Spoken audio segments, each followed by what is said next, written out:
हमने शहर को दी एक नई पहचान, हम हैं सिंघानिया बिल्डकॉन।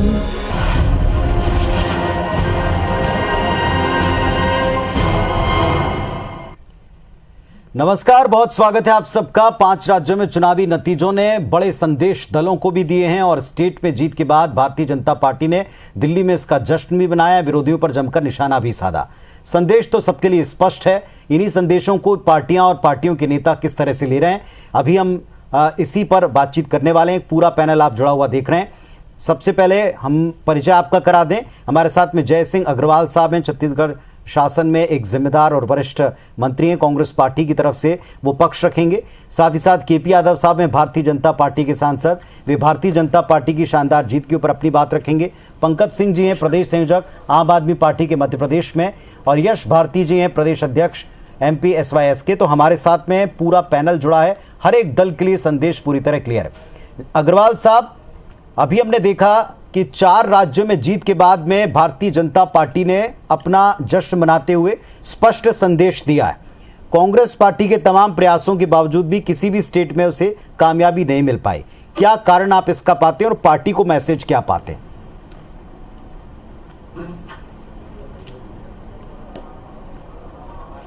देखिए, जो भी जिस प्रदेश में हो चाहे देश में हो, जिसकी भी सरकार बनती है तो निश्चित तौर पर जश्न मनाते हैं। छत्तीसगढ़ में जब 2018 में हमारी सरकार 3/4 से ज्यादा बहुमत के साथ बनी तो हम लोगों ने भी जश्न मनाया था। तो इसमें जिसको जीत हासिल होगी तो निश्चित तौर पे वो जश्न मनाएंगे ही, चाहे वो कोई भी पार्टी हो। जी, मैं मैसेज की बात कर रहा था मंत्री जी, क्या मैसेज आपको लगा? क्योंकि इतने प्रयासों के बावजूद भी भारतीय जनता पार्टी कामयाब हो गई है और कांग्रेस पार्टी पीछे रह गई है। 2 स्टेट थे, गोवा का, उत्तराखंड का, जहां सर्वाधिक उम्मीदें पार्टी को थी। कहां आपको लगता है चूक हुई है?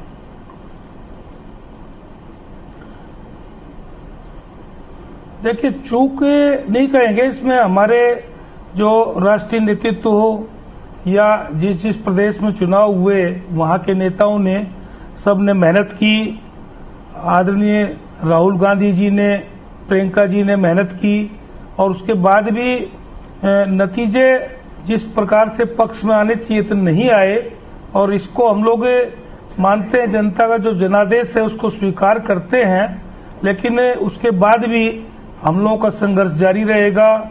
और जिस प्रकार से प्रियंका जी ने जो मेहनत की, हम लोगों ने देखा, उत्तराखंड में मैं स्वयं था, वहां पे उनका कार्यक्रम हुआ था। तो जो आज वो मेहनत कर रही हैं, और राहुल जी के भी कार्यक्रम 2-2 मैंने अटेंड किए, तो निश्चित तौर पे उस मेहनत का नतीजा समय लग सकता है लेकिन वो आएगा जरूर। चलिए, ठीक है। हमारे साथ में केपी यादव साहब हैं, भारतीय जनता पार्टी के सांसद, जनप्रतिनिधि। बहुत बहुत पहले तो शुभकामनाएं, बधाई हो आपको। जिस तरह की जीत भारतीय जनता पार्टी की 4 स्टेट में हुई है, इस पर हमने आपके तमाम शीर्ष नेताओं को अभी सुना है। एक मैसेज पूरी तरह से देश में क्लियर है और बीजेपी तो कहती है चारों दिशाओं से हमको आशीर्वाद है। अब आने वाले वक्त में कुछ और भी चुनाव, बीजेपी को अपने लिए क्या मैसेज लगा? हर एक जीत के साथ आप पर जवाबदेही भी बढ़ गई। बिल्कुल, पहले तो मैं आपके माध्यम से पूरे देश में सभी नागरिकों को और खासकर भारतीय जनता पार्टी के एक एक कार्यकर्ता को बहुत बहुत बधाई देता हूं, शुभकामनाएं देता हूं, क्योंकि ये एक एक कार्यकर्ता की जीत है, एक एक नागरिक की जीत है। और जिस तरह से कि 4 राज्यों में भारतीय जनता पार्टी ने वापसी की, जिस तरह से जिस बहुमत के साथ हमने 4 राज्यों में चुनाव में जीत हासिल की है, वाकई में एक एक कार्यकर्ता ने बहुत मेहनत की है। और देखा जाए तो ये जीत जो है भारतीय जनता पार्टी की रीति नीति की जीत है, हमारे यशस्वी प्रधानमंत्री जी की जीत है, हमारे यशस्वी मुख्यमंत्री योगी जी की जीत है। क्योंकि भारतीय जनता पार्टी हमेशा अंत्योदय की भावना को लेकर योजनाएं बनाती है और उन योजनाओं का ठीक से क्रियान्वयन हो, उस पर विशेष ध्यान दिया गया। और जितनी भी केंद्र की योजनाएं थी या जिस जिस प्रदेश में इलेक्शन थे, उन प्रदेश की जो योजनाएं थी, उन योजनाओं का ठीक से क्रियान्वयन हुआ, लोगों को लाभ मिला, उन योजनाओं का पूरे ठीक तरीके से पारदर्शिता के साथ उन लोगों को लाभ मिला। और उसका नतीजा आप देख रहे हैं कि सभी प्रदेशों में भारतीय जनता पार्टी की सरकार बनने जा रही है। जिस अंदाज में ये पूरा चुनाव हुआ यादव साहब, ये कहना गलत नहीं होगा कि भले ही आप पूरे देश में विजय अभियान को आगे बढ़ाते जा रहे हैं, लेकिन बीजेपी के लिए कोई चुनाव आसान नहीं रहा। हम देखते हैं उत्तर प्रदेश में भी ये आसान कतई नहीं रहा था, बहुत मेहनत करनी पड़ी समाजवादी पार्टी को भी, सीटों का जिस तरह से फायदा हुआ, बीजेपी की जिस तरह से सीटें रही हैं, हालांकि अपने आप में इतिहास रचा, लेकिन इलेक्शन फाइट तगड़ी रही, यानी काम लगातार सतत करना ही पड़ेगा, ये मैसेज पार्टी को भी है। देखिए, भारतीय जनता पार्टी एक ऐसी पार्टी है जो सतत काम करती ही रहती है, हमेशा इलेक्शन मोड में रहती है।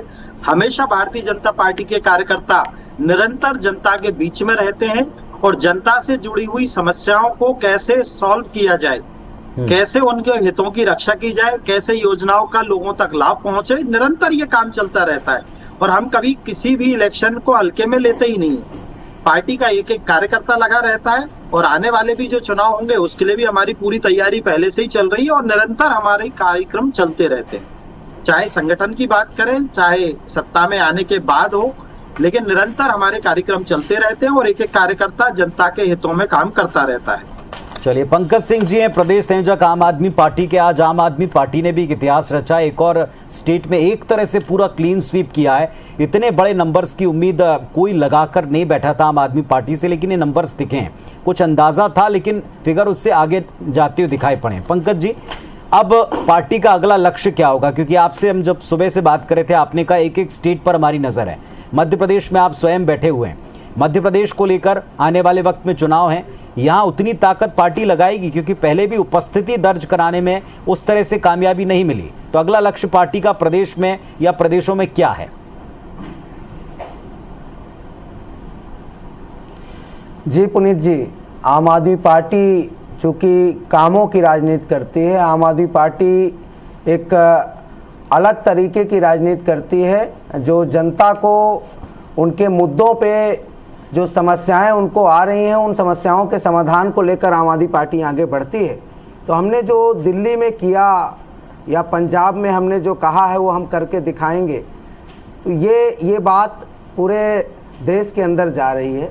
मैं मध्य प्रदेश के विषय में आने से पहले एक बात ज़रूर कहूँगा कि आज के जो परिणाम हैं आप देखेंगे, ये न केवल पंजाब के लिए बल्कि पूरे देश के लिए बड़ा संदेश लेकर आ रहा है। आप देखेंगे कि बड़े बड़े दिग्गज, चाहे वो सिद्धू हों, चाहे वो चन्नी साहब हों, चाहे बादल परिवार से लोग हों, कैप्टन अमरिंदर जी, ये बड़े बड़े दिग्गज सामान्य कार्यकर्ताओं से चुनाव हारे हैं। जो सिद्धू साहब के सामने हमारी कार्यकर्ता लड़ रही थी, वो पार्टी की सामान्य कार्यकर्ता थी, लेकिन उन्होंने चुनाव हराया। जहां से चन्नी साहब चुनाव हारे हैं, एक मजदूर के बेटे ने चन्नी साहब को चुनाव हराया। ये एक बड़ा संदेश है कि देश की राजनीति में जब अच्छे कामों के साथ कोई पार्टी बढ़ती है, अच्छी नीयत के साथ बढ़ती है, अच्छे रिजल्ट के साथ बढ़ती है, जो कामों का रिजल्ट होता है, जो कहते हैं करके दिखाते हैं, तो बड़े बड़े दिग्गज का सफाया हो जाता है, बड़ी बड़ी चीज़ें बदल जाती हैं। रही बात मध्य प्रदेश की, चूँकि मध्य प्रदेश के अंदर पिछले लंबे समय से भारतीय जनता पार्टी यहाँ सत्ता में है और उनके अभी सांसद केपी यादव जी कह भी रहे थे कि हम 5 वर्ष चुनाव की तैयारी में रहते हैं। मैं ये बात मानता हूँ कि उनके पार्षद से लेकर प्रधानमंत्री तक चुनाव ही लड़ते हैं, काम तो दिखता नहीं है। शिक्षा का काम पूछिए, स्वास्थ्य का पूछिए, रोजगार का पूछिए, ये काला धन लाने का काम पूछिए, कोई एक काम ये लोग बता नहीं सकते। लेकिन चुनाव जरूर ये अच्छे से लड़ते हैं, ये चीज़ हम मानते हैं। पर वो दिन दूर नहीं है जब जनता कामों की राजनीति को अपनाने वाली है। जहाँ जहाँ ये कांग्रेस से लड़ रहे थे वहाँ इन्होंने जीत हासिल करी है। क्योंकि ये खेल अभी चल गया जाति का, धर्म का, बाहुबल का, धनबल का और बड़े बड़े भाषणों का, लक्ष्यदार भाषणों का। लेकिन आगे जो आने वाला वक्त है, जनता काम की राजनीति चाहती है। मध्य प्रदेश का युवा रोजगार ये चाहता काम है, की राजनीति के लिए अभी और मेहनत लगेगी सभी दलों को।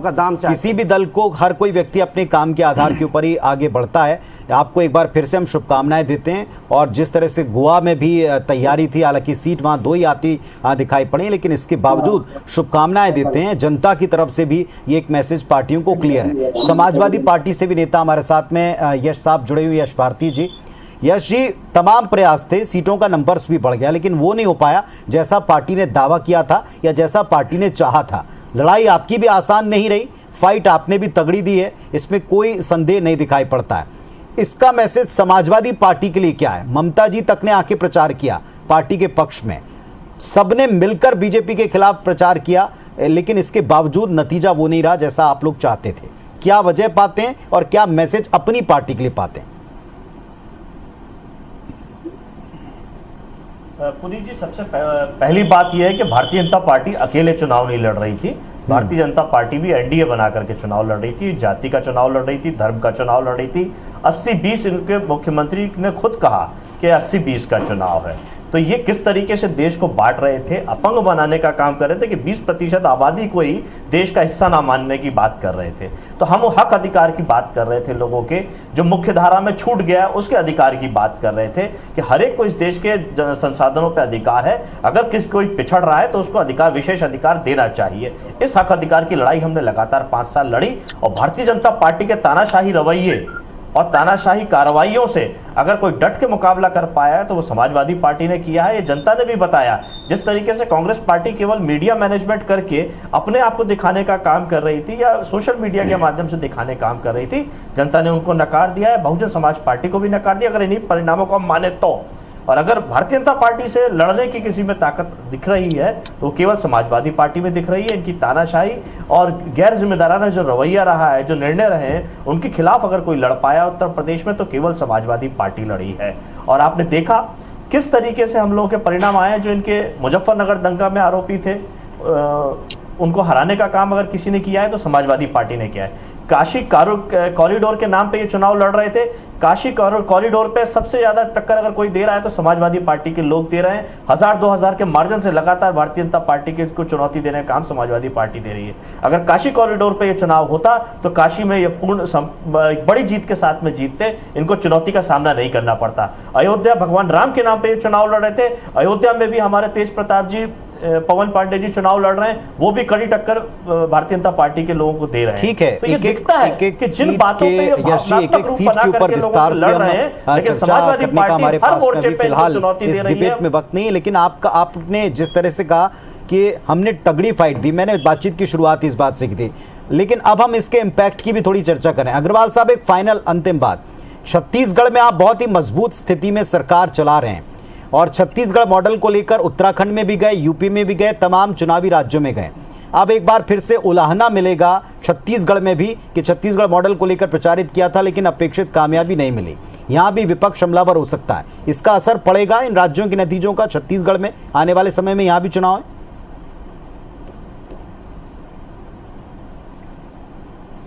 देखिए, आने वाले समय में छत्तीसगढ़ में इन नतीजों को कोई असर नहीं पड़ने वाला, क्योंकि छत्तीसगढ़ में हमारी सरकार है और अन्य राज्यों की अपेक्षा बहुत बेहतर काम कर रही है हमारी सरकार।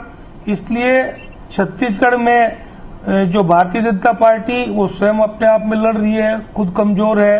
कांग्रेस पार्टी में काफी मजबूत स्थिति में हम लोग छत्तीसगढ़ में हमारी सरकार की जो योजनाएं हैं वो जनता उसको देख रही है, जनता उसको पसंद कर रही है। यहाँ तक कि हमारी योजनाओं को खुद अन्य राज्यों में जो भारतीय जनता पार्टी के जैसे मध्य प्रदेश है या यूपी है, या वहां भी उन योजनाओं की चर्चा हो रही है। तो इस प्रकार से छत्तीसगढ़ में हमको किसी प्रकार की कोई चिंता नहीं है।